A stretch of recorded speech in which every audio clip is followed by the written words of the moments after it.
Ça avait l'air un petit peu broche à foin. Yasmine Abdel-Fadel. On peut pas être un chef à temps partiel. Moi, ce qui me dépasse, c'est que le dossier, là, il est pas nouveau depuis une semaine. Marc-André Leclerc. Il n'a pas de règles. Et ça, quand il n'y a pas de règles... La rencontre. Il va falloir s'accrocher à quelque chose qui est ancré dans la réalité des Québécois. Non, mais elle l'a dit, c'est irréprochable. Hein? Sa gestion est irréprochable. Il faudrait qu'il sourie, qu'il a l'air plus enjoué. Ah, mais Yasmine, attends, là, on a la moitié du bouclier, là. C'est exactement ça. La rencontre. Abdel-Fadel Leclerc. Yasmine, Marc-André, bon matin. Bonjour. Bon, on sentait qu'à la CAQ, il y a de la grogne qui s'installe, de députés qui sont sortis publiquement à droite, à gauche sur les Kings de Los Angeles. D'abord en disant, ouais, le timing est pas très bon. Finalement, en disant, ça respecte pas mes valeurs, les valeurs de mes citoyens. Et là, hier, on apprenait que le grand caucus de la CAQ qui a lieu le mercredi soir, donc la grande rencontre entre les députés où, bon, il y a une petite, où tout le monde peut venir parler de ce qui se passe dans leur circonscription, comment les citoyens réagissent. Mais là, ça s'est fait à huis clos avec aucun personnel politique, ce qui, normalement, veut dire que ça brasse pas mal à l'interne. Ben, je pense que ça brasse à l'interne. Même s'il y avait pas on a appris qu'il n'y allait pas avoir de conseillers politiques, d'attachés de presse. En général, c'est la garde rapprochée du premier ministre qui se retrouve dans ce caucus-là pour pouvoir écouter. Normalement, ils ont une responsabilité d'être plus passifs, d'être à l'écoute, pas vraiment intervenir dans les discussions. Mais là, l'objectif, je pense, les députés veulent parler à leur patron, veulent parler à François Legault, directement, sans filtre, sans que quelqu'un puisse défendre une telle décision, sans que quelqu'un puisse leur en vouloir pour avoir dit telle affaire dans le caucus. Là, on va se laver notre linge sale en famille. Et c'est ce qu'ils ont fait hier. Est-ce que ça va être assez pour calmer la grogne? Est-ce que François Legault aura trouvé de bons mots pour leur dire non seulement qu'il les écoutait, qu'il les comprenait, qu'il allait agir dans le sens qui a été exprimé? C'est ça qui reste difficile à savoir, difficile à comprendre. François Legault n'a pas l'habitude de gérer un caucus difficile. On n'a pas vu beaucoup un caucus divisé depuis que la CAQ est arrivée au pouvoir en 2018. C'est la première fois. Donc maintenant, François Legault doit porter la tunique du chef de la CAQ, la tunique du chef du caucus, là, puis on va voir s'il est capable de rassembler tout ce monde-là, les coller ensemble, refaire du jello, puis tenir tout ce beau monde-là ensemble. Marc-André? Moi, ça me fait rire parce que moi, j'ai eu le privilège comme chef de cabinet pendant presque 2 ans d'être presque le seul employé politique dans le caucus des conservateurs. Puis bon, c'est jamais arrivé à mon époque qu'on dise on va le faire juste entre élus sans Marc-André parce que j'étais un des seuls dans la salle. Mais je veux dire, c'est utopique de penser là, que vu que tu fais ça sans vous employés politiques, là, que ça va tout régler. Là. Moi, ça me fait rire là, parce que un des derniers caucus là, qu'il y a eu sans employés politiques, là, c'est les libéraux à London. Là. Depuis ce temps-là, est-ce que ça va mieux? Non. Pour M. Trudeau et son équipe. T'sais, fait que c'est pas une solution miracle. On va se parler là, dans le blanc des yeux, juste entre nous, là, sans les méchants là, non élus là, qui sont... À ce moment-ci, là, à l'heure qu'on se parle, là, Martin Koskinen, là, il a parlé avec François Legault, là, puis tout ce qui s'est dit dans le caucus, il le sait. Là. Parce que, comme ben oui, tu sais, quand t'es chef de cabinet du premier ministre, t'as besoin de savoir, là, OK, qu'est-ce que t'as devant toi, là. Tu sais, je sais qu'il y a tout le temps un regard des points un peu critique envers les employés politiques, puis là, les députés, derrière ben ils disent ouais ils ont trop de pouvoir. Oui, ils ont du pouvoir parce qu'ils travaillent fort, parce qu'ils sont là, puis la job qu'ils font là, ben vous autres les élus là, ben vous avez pas le temps de la faire, puis 2 ça vous tente pas de la faire. Fait tu sais, c'est pas une solution miracle ce qu'on fait hier soir. Qui se parle, c'est une chose, mais il faut que tu ailles au fond du problème là. Et je trouve qu'également M. Legault prend beaucoup la chaleur. Là. L'autre fois, il y avait de la peine au sondage léger. Là, les gens sont fâchés contre moi. Ben là, à un moment donné, il prend tout vers lui. C'est correct, OK, il veut montrer du leadership, dire c'est moi qui prends la chaleur. Mais à un moment donné, les gens qui entendent ça à la maison, c'est l'image du premier ministre qui est attaquée, là. Puis c'est vrai, c'est pas vrai ça que... faute à Girard. Non, mais tu sais, je pense pas... Non, mais tu peux le dire différemment. T'es pas obligé de dire les Québécois sont fâchés contre moi, là, tu sais. Ouais, mais tu sais, c'est comme je vous ai entendu, je vous comprends. Mais tu sais, un huis clos, Ben, c'est pas dis une... ça. Moi, je le vois pas comme une solution miracle. Je le vois comme un symptôme de quelque chose qui est grave, là, qui arrive à la CAQ. Parce que, tu sais, juste pour que les auditeurs comprennent, le personnel politique, quand il participe à un caucus, effectivement, il n'intervient pas. Un caucus, c'est vraiment... Ils sont là un petit peu pour prendre le pouls. Donc, tu as des députés qui vont se lever, qui prennent la parole, qui disent, écoutez, moi, dans ma circonscription, telle annonce n'a pas passé, ou il y a tel dossier qui retrousse, ou il y a je sais pas, moi, les banques alimentaires débordent. Est-ce qu'on est capable de... Tu sais, c'est vraiment une place pour lever les problèmes.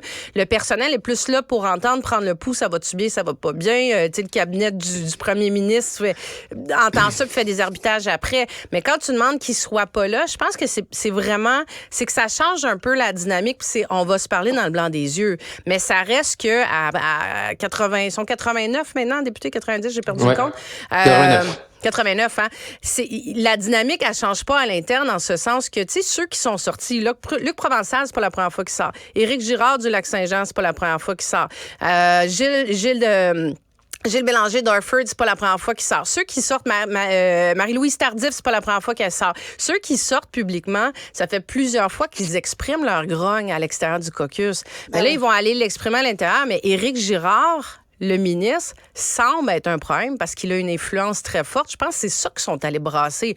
Mais tu sais, ça a probablement tout déjà été communiqué dans d'autres caucus aussi ou dans les corridors. Oui. C'est juste une façon de les laisser ventiler pour pas qu'ils aient parlé de ça à l'extérieur parce que là, ils commencent à parler beaucoup. Mais tu sais, ça change-tu quelque chose? Si le premier ministre prend la même décision puis qu'il laisse autant de place aux autres ministres, à la fin de la journée, on est à la même place. Mais j'ai l'impression que la question des Kings de Los Angeles, ça a comme été comme la goutte qui a fait déborder le vase. Là. Tu sais, c'est pas ça la cause. C'est juste que là, ils pouvaient mettre le doigt sur la frustration qu'ils avaient à l'interne depuis plusieurs mois. Des décisions pas impopulaires qui se prennent sans les consulter, sans qu'ils le sachent. Sans caucus, hein? Les médias, sans caucus.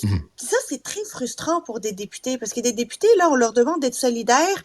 Puis normalement, c'est conditionnel. Tant que tu me mets dans le game, tu me demandes pas d'être solidaire a posteriori une fois que tu auras décidé de tout puis que ce sera annoncé à tout le monde. Puis là, tout d'un coup, je dois aller te défendre. Je veux faire partie de la game avant que tu l'annonces de manière à m'approprier cette décision-là. Ça fait plusieurs fois qu'on a l'impression que ça, là, faire partie de la game, ça n'a pas été priorisé par par la CAQ, par les premiers ministres, par les ministres. On se rappelle le tramway, on se rappelle le troisième lien, tu sais, ils étaient déjà fâchés, le troisième lien, quand ça a été déplogué, là, rappelez-vous, leur sortie, ils disent on n'a pas été consulté, ça n'a pas été discuté, et je pense que c'est ça qui a été dit hier soir à M. Legault, là, c'est de dire, vous nous prenez pour acquis, vous prenez notre loyauté pour acquis, vous pensez qu'on va toujours défendre vos décisions, même quand elles sont impopulaires, eh bien non.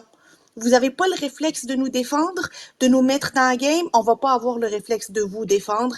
Et ça, c'est des affaires qui se disent entre quatre yeux sans personnel politique. Ouais. Je pense que c'est exactement ça qui est arrivé. Est-ce que Marc-André, François Legault, est-ce qu'il n'est pas fragilisé dans le contexte? Parce que, tu sais, Yasmine, quand tu dis il faut qu'il soit solidaire des décisions, là, il est dans un climat social compliqué avec des grèves, avec une négociation qui semble pas bien aller non plus. Imagine qu'il commence à avoir des députés sur la place publique qui commencent à remettre en question la négo puis en disant, tu sais, les syndicats, peut-être qu'on devrait donner un peu de lousse, puis peut-être qu'ils ont raison. Puis, tu sais, il y a besoin plus que jamais d'avoir des troupes qui sont hyper solidaires puis qui marchent toutes dans la même direction. Puis c'est là que ça s'égrène là, en ce moment.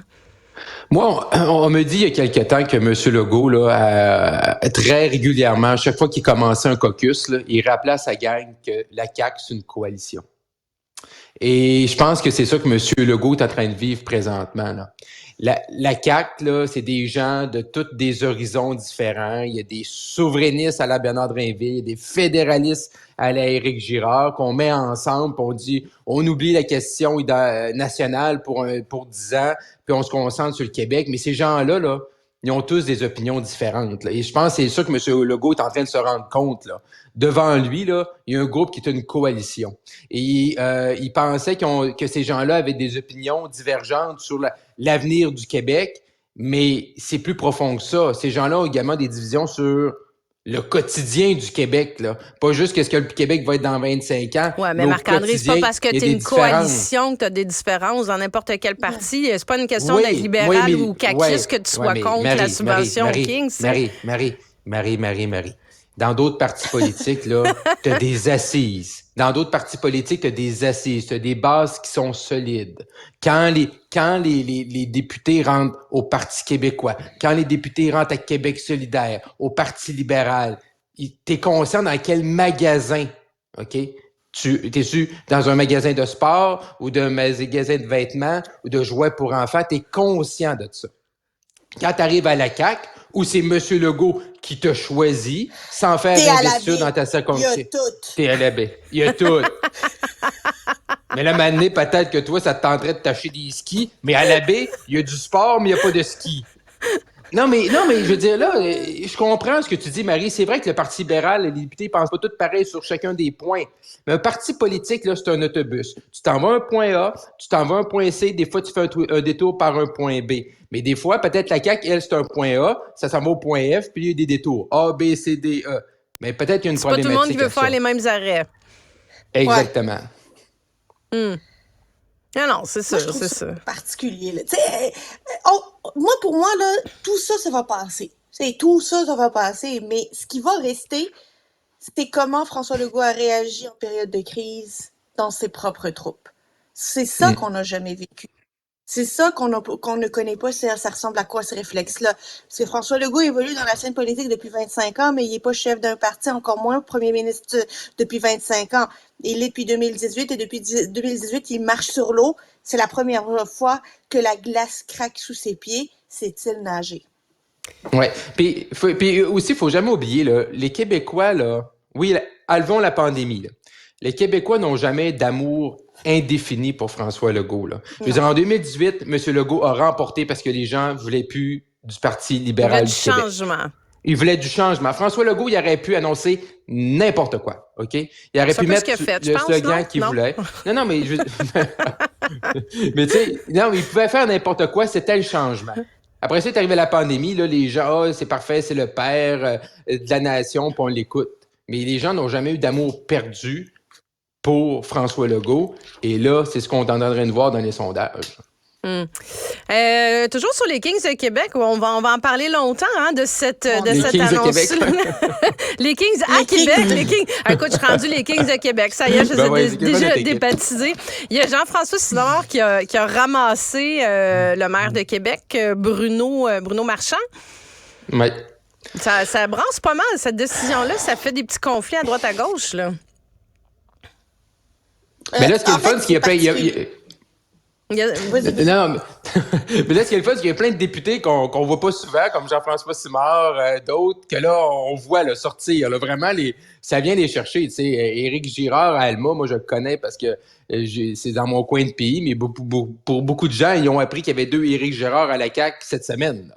Et vraiment, là, de Jean-François Simard, là, il sort contre le maire Bruno Marchand. Bruno Marchand qui avait fait comme une allusion, là, qui était une ancienne conquête, là, t'attends pas pendant 25 ans. Quand ta femme a te laissé il y a 25 ans, t'attends encore qu'elle revienne. Ouais, c'est un peu l'analogie là, avec les Nordiques de Québec, là. Mais là, tu te dis, tu sais, la CAQ, là, arrêtez, là, tu sais, essayez de changer aussi, tu sais, à un moment donné, là, puis je pense pour tout le monde, pour toute la classe politique, là, les Kings à Los Angeles, là, les 2 matchs vont avoir lieu, là. Je pense qu'on a fait, tu sais, on en a parlé amplement, là. Là, c'est la période de questions, ça dure tout là-dessus. Les députés de la CAQ qui ramassent Bruno Marchand, l'autre qui dit, Éric Kerr dit, moi, j'ai acheté mes billets. Tu sais, comme, arrêtez, là, je veux dire, je pense qu'on peut tourner la page sur les Kings. Tu penses? Je sais pas. Moi, c'est comme si tu disais on peut tourner la page sur le 30% d'augmentation que les députés se sont donnés. Hier, la commissaire à l'éthique, il dit tous les députés se sont mis en conflit d'intérêts avec cette décision-là. Je pense que c'est des décisions qui marquent les esprits. Puis les Kings de Los Angeles, c'est la subvention qu'ils leur est donnée, ça va rester à travers de la gorge de tout le monde, non? Mais c'est pas le moment de s'attaquer à Bruno Marchand, là. C'est pas Bruno Marchand l'adversaire dans cette histoire-là. Il faut juste qu'on se rappelle de ça, là. C'est pas Bruno Marchand l'adversaire. Puis honnêtement, Bruno Marchand, il s'est beaucoup retenu sur la question des Kings de Los Angeles. Son silence en disait beaucoup, mais toujours est-il que c'était un silence. Alors que Bruno Marchand, on le sait, il est blessé depuis l'histoire du tramway. Il aurait pu prendre sa revanche là, tout tranquillement avec des petites déclarations pour dire à quel point la population le gouvernement est déconnecté. Il l'a pas fait. Il les a laissés eux-mêmes se mettre dans ce pétrin-là. c'est pas Bruno Marchand l'adversaire. Faut arrêter de s'attaquer à lui. Même si le monde l'aime pas à Québec, là, ça démontre que vous êtes en crise, ça démontre que vous ne savez plus sur qui remettre la faute. Puis ça, là, c'est rien pour vous aider pour sortir de cette crise-là. Non, mais mon point, Marie, là, c'est pas que les gens, là, les gens, là, puis les syndiqués, tout ça, là, le 30%, les Kings, ils vont continuer à en parler. Mais la CAQ, là, eux, ils peuvent tourner la page, là, tu sais, de commencer Jean-François Simard qui attaque Bruno Marchand, Éric Girard qui dit aux oppositions, ben vous autres, vous avez construit un centre Vidéotron, nous autres, il faut le remplir.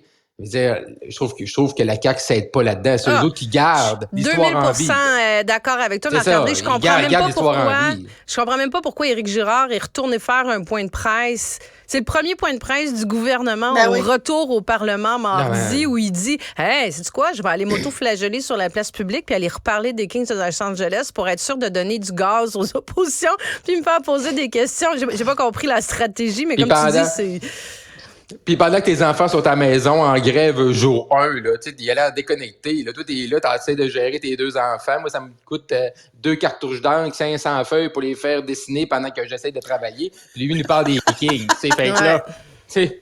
Encore un peu déconnecté des priorités des gens. Parlant de la grève, en terminant, votre perspective là-dessus, ça va durer longtemps? Sonia Lebel va être patiente, elle va mettre une loi spéciale? Non, non, ça va pas durer longtemps. Oui, Sonia Lebel va mettre une loi spéciale? Ça va pas durer longtemps. Non, ça va pas durer longtemps. Le gouvernement est tellement pris dans une crise là, qu'il a besoin de sortir des marmites du poêle. Là. Il y en a trop, ça déborde de partout. Tout est en train de cuire, de déborder, voire de brûler. Il faut qu'il enlève la plus grosse marmite, celle où il y a le plus de personnes fâchées. Et la plus grosse marmite, c'est les négos des conventions collectives. Il faut qu'il mette ça derrière lui. C'est la première porte vers une sortie de crise du gouvernement. Alors, s'il faut allonger un chèque pour ça, là, ils vont l'allonger, le chèque. Là. OK, tu parles de chèque, pas de loi spéciale, Yasmine. Non, mais moi, je pense que... Non, pas de règlement, c'est ça. Il n'y aura pas de loi spéciale parce qu'ils ne veulent pas que le monde autour de la dinde, le 24 et 25 décembre, parle à quel point François Legault est déconnecté de la réalité. Il faut que le monde puisse manger leur dinde en paix. 4 décembre, ça prend du cash, puis du cash, ils vont sortir. Ben, t'imagines mettre une loi spéciale, il y a 1 demi-million de personnes qui sont en grève. Rajoute à ça des conjoints, des conjointes, de la famille. Donc là, c'est comme, je sais pas, je dis un chiffre en l'air, mais c'est 2 millions des Québécois que tu viens insulter. Ça regarde bien mal pour une prochaine élection si tu t'en vas vers l'imposition d'une loi spéciale. Là. Ah non. Surtout dans le contexte actuel, il peut pas aller avec une loi spéciale. Là. Ça, c'est clair. Moi, je suis d'accord avec Yasmine. Tu sais, la seule façon, là, moi, le plan de match, là, pour la CAQ, c'est de dire, regardez, là, d'ici à Noël, on n'annonce plus rien. OK? Tu sais, on bouge plus, là. Plus de Kings, plus rien. On arrête ça là. La seule chose, c'est les négos. On règle ça. On signe ça. On essaie que les enfants retournent même une semaine ou 2 avant Noël. That's it. Puis après ça, là, tu sais, on s'en va. Faites votre sapin. Mettez vos décorations. Mangez votre bûche de Noël. On s'en va en janvier. OK, mais si on fait ça, je termine là-dessus. Là. Si le gouvernement, si Sonia Lebel a fait seulement signer un chèque en disant « OK, c'est parfait, c'est ça que vous voulez, je mets ça sur la table, puis je lâche mes demandes », ça veut dire qu'au niveau de l'organisation du travail, au niveau des services, au niveau de l'efficacité des services, comme citoyens, ça nous coûte plus d'argent, on n'a pas de meilleurs services dans les écoles, on n'a pas de meilleurs services dans le réseau de la santé, puis on en discute à la prochaine négo dans 4 ans. Voyons, Marie, t'es une ancienne politicienne, comme si la qualité des services va passer avant de régler un problème politique dans ton caucus. J'y crois, moi, j'ai envie d'y croire, je veux mais Marie, ouais, puis aussi, Marie... Ça marchera pas. Ouais, là, faut pas croire aux licornes. Je veux dire, peu importe l'entente, là, au niveau des conditions puis du salaire, là, faut pas penser qu'après, là, peu importe ce qu'on va signer, là, hey, ça va être révolutionnaire, puis il n'y aura plus de problème. Là. Faut pas être naïf. J'ai ça quand vous pétez ma balloune comme ça, un petit jeudi matin. Désolé. T'as pas pris ton café. Reviens-nous. Moi, je vais aller pleurer un petit coup. Yasmine, Marc-André, merci beaucoup. Bye bye.